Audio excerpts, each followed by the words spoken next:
খোলা মাঠে শুরু হয়েছে এক অদ্ভুত লড়াই। একটি নির্ভীক বিড়াল মুখোমুখি হয়েছে শক্তিশালী সেক্রেটারি বার্ডের সাথে।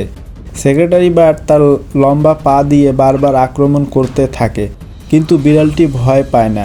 প্রতিবার আক্রমণ আসলেই সে দ্রুত পিছিয়ে যায়, তারপর আবার সামনে এগিয়ে এসে পাল্টা আক্রমণ করার চেষ্টা করে। দুজনের মধ্যে শুরু হয় টান টান উত্তেজনাপূর্ণ লড়াই।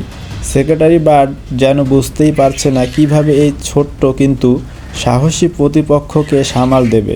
প্রকৃতির এই লড়াই দেখিয়ে দেয় সাহস কখনো আকারের উপর নির্ভর করে না।